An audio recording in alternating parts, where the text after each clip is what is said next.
Assalamualaikum warahmatullahi wabarakatuh. Perkenalkan, kami dari kelompok 5 yang beranggotakan, yaitu yang pertama ada Risang Aji, NIM 1910811014.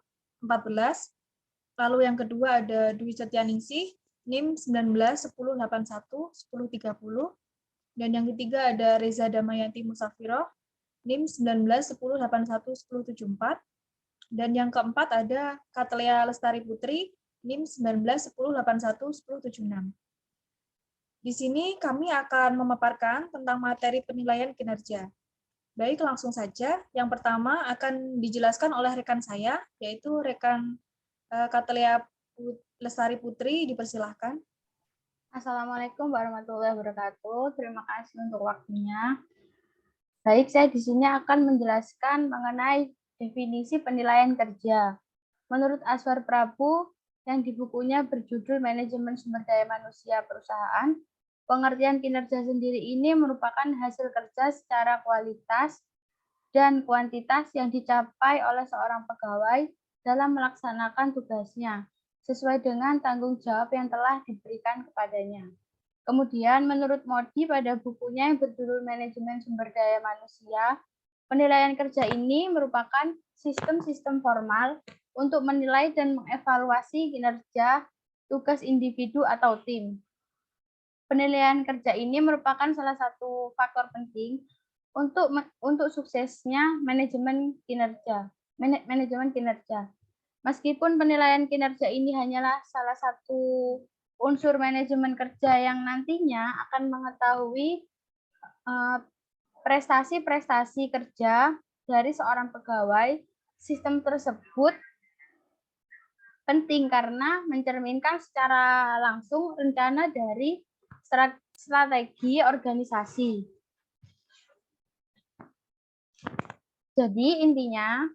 Jadi kesimpulannya, penilaian kerja ini merupakan suatu sistem penilaian kerja seorang karyawan atau pegawai yang dilakukan secara formal dan sistematis oleh pemimpin perusahaan atau kelompok. Kemudian, ada beberapa faktor yang mempengaruhi kinerja atau prestasi kerja. Menurut Kate Davis 1964, ada dua faktor yang mempengaruhi kinerja atau prestasi kerja. Yang pertama ada faktor kemampuan. Faktor ini terdiri dari kemampuan potensi atau IQ, dan kemampuan reality.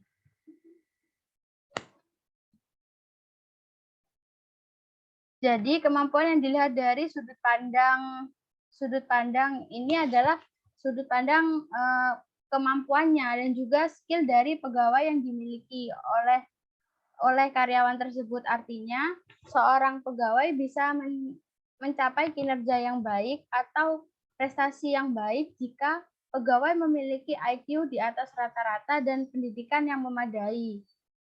Untuk hal tersebut tentunya akan menunjang pengetahuan mereka dan skill-skill mereka dalam mengerjakan tugas-tugasnya.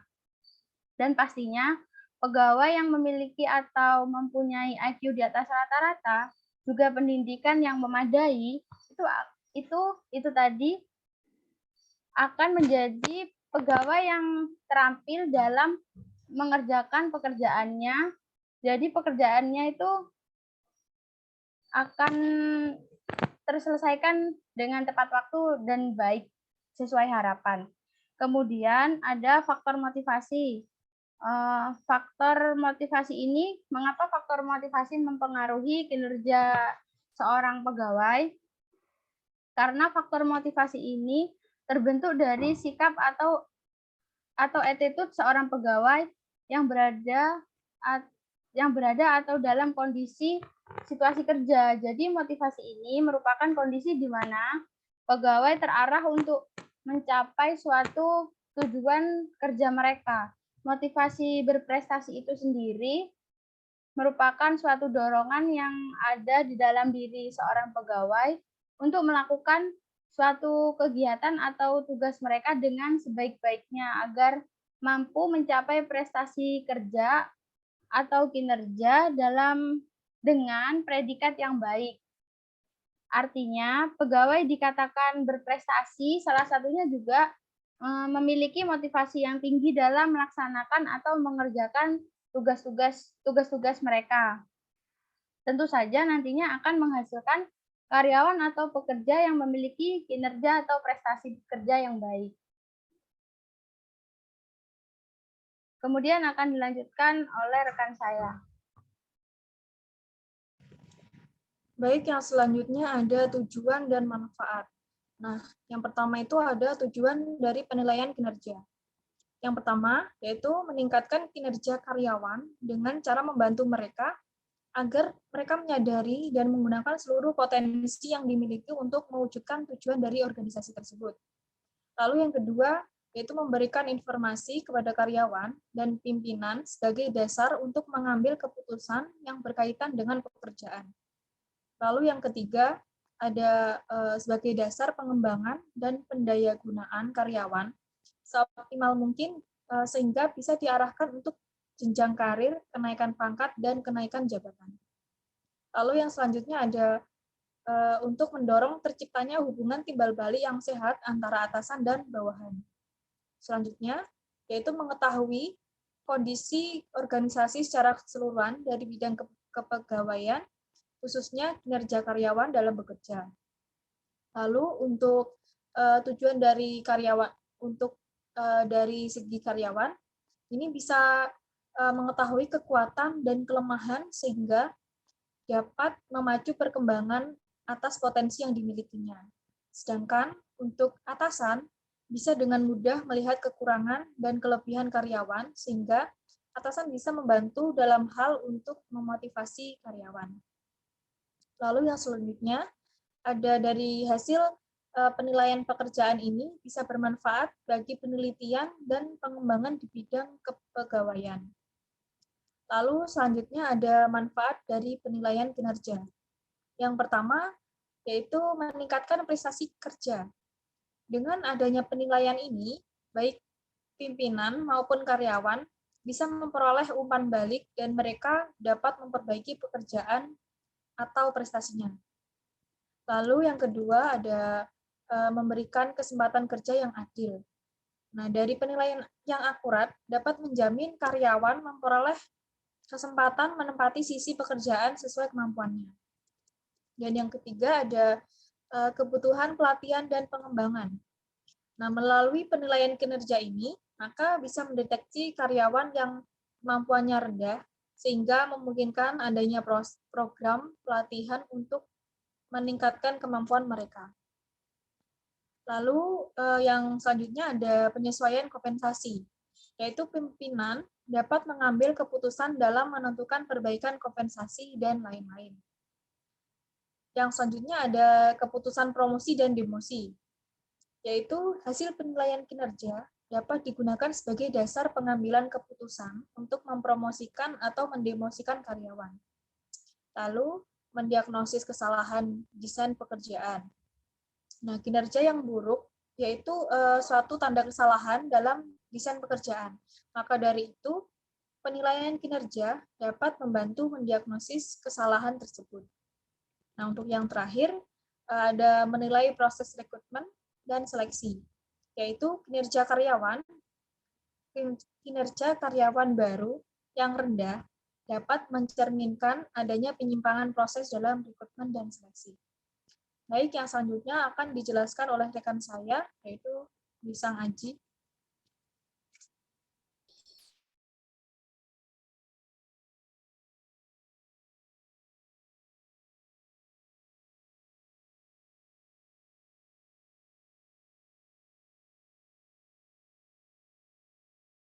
Gesang, mute. Baik, menurut Mondi ada 6 metode dalam penilaian kinerja. Yang pertama, metode umpan balik 360 derajat. Metode ini adalah metode penilaian kerja yang populer yang melibatkan masukan evaluasi dari banyak level dalam perusahaan sebagaimana pula dari sumber-sumber eksternal. Lalu yang kedua, metode skala penilaian. Metode skala penilaian adalah metode penilaian kerja yang menilai karyawannya berdasarkan faktor-faktor yang telah ditetapkan. Lalu yang ketiga, ada metode skala penilaian berjangkar keperlakuan. Metode skala penilaian berjangkar keperlakuan adalah metode penilaian kinerja yang menggabungkan unsur-unsur skala penilaian tradisional dengan metode insiden kritis. Berbagai tingkat kinerja ditunjukkan sepanjang sebuah skala dengan masing-masing dideskripsikan menurut perilaku kerja spesifik seorang karyawan. Lalu yang keempat, ada metode insiden kritis. Critical Incident Method merupakan metode penilaian kinerja yang membutuhkan pemeliharaan dokumen-dokumen tertulis mengenai tindakan-tindakan karyawan yang positif dan sangat negatif. Lalu yang kelima, metode esai. Merupakan metode penilaian kinerja di mana menulis narasi singkat yang menggambarkan kinerja karyawan.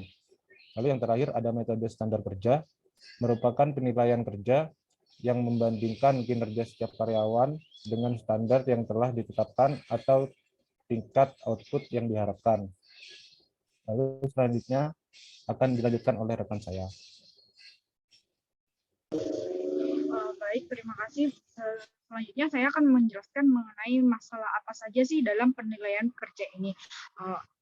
Masalah pertama, biasanya masalah paling umum itu adalah ketidaknyamanan dari seorang penilai sendiri. Nah, di sini menurut Edward Lawler, sistem penilaian kerja ini tidak bisa memberikan motivasi pada karyawan serta tidak bisa mengembangkan potensi bagi karyawan.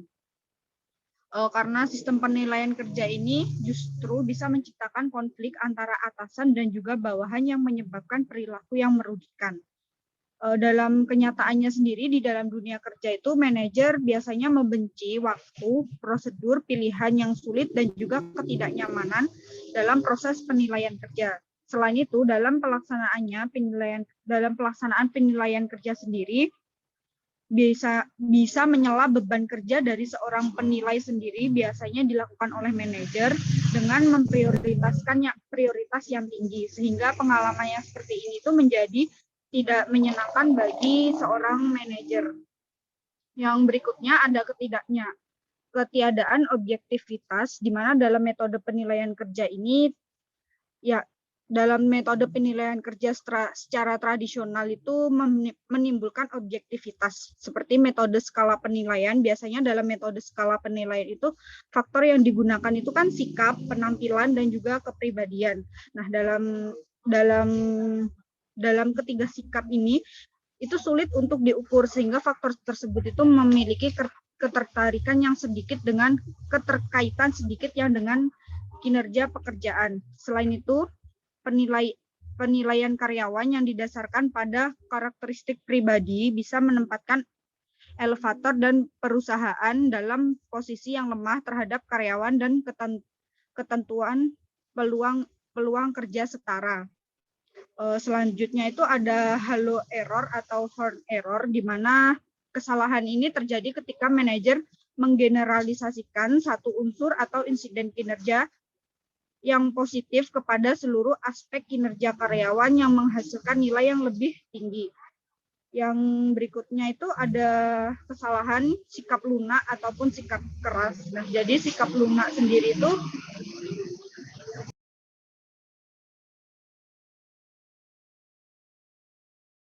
baik, saya lanjutkan. Jadi sikap lunak sendiri itu merupakan perilaku penilai yang memberikan nilai tinggi tanpa alasan yang diterima.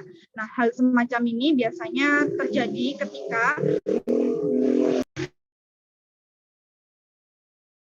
mohon maaf sebelumnya, baik saya lanjut lagi. Hal semacam ini tuh biasanya terjadi ketika kriteria yang subjektif digunakan oleh penilai dan juga penilai harus mendiskusikan hasil evaluasi dengan karyawannya. Nah, Dalam sebuah riset terbaru ini menemukan bahwa ketika manajer mengetahui mereka mengevaluasi karyawan untuk keperluan administratifnya, penilai ini cenderung untuk melunak dibandingkan ketika mengevaluasi kinerja untuk mengembangkan karyawannya. Sehingga sikap lunak ini bisa jadi dapat menyebabkan kegagalan dalam mengenali kekurangan dan juga kekurangan yang dapat diperbaiki.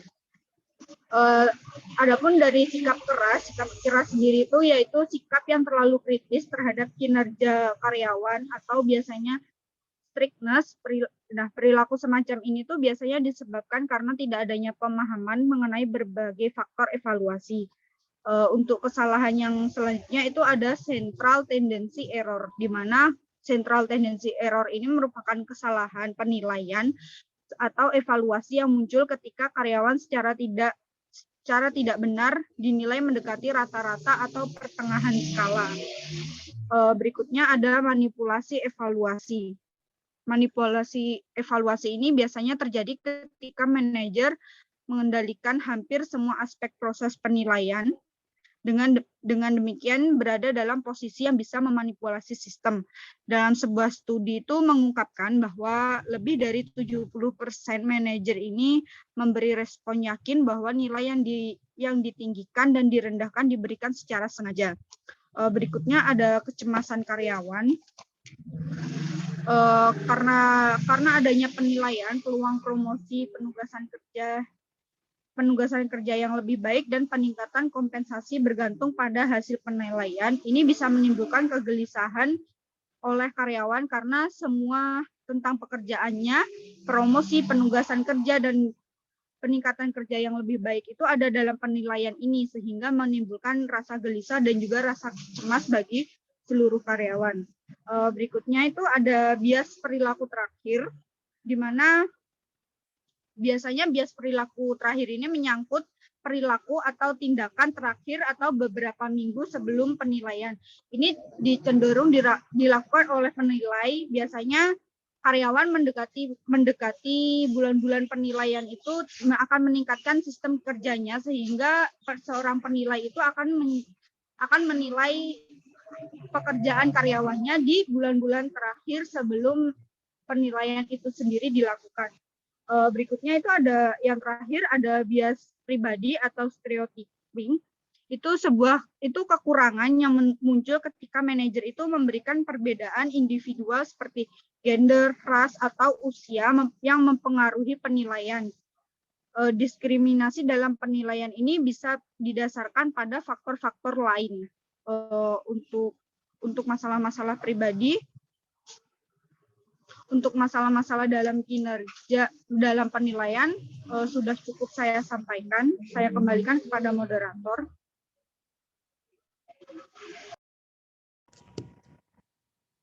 Terima kasih teman-teman kelompok atas pemaparannya.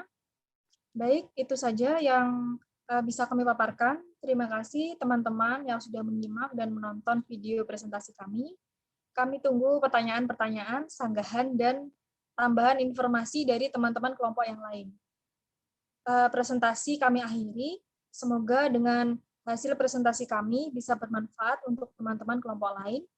Wabillahi taufiq wal hidayah. Wassalamualaikum warahmatullahi wabarakatuh. Waalaikumsalam warahmatullahi wabarakatuh.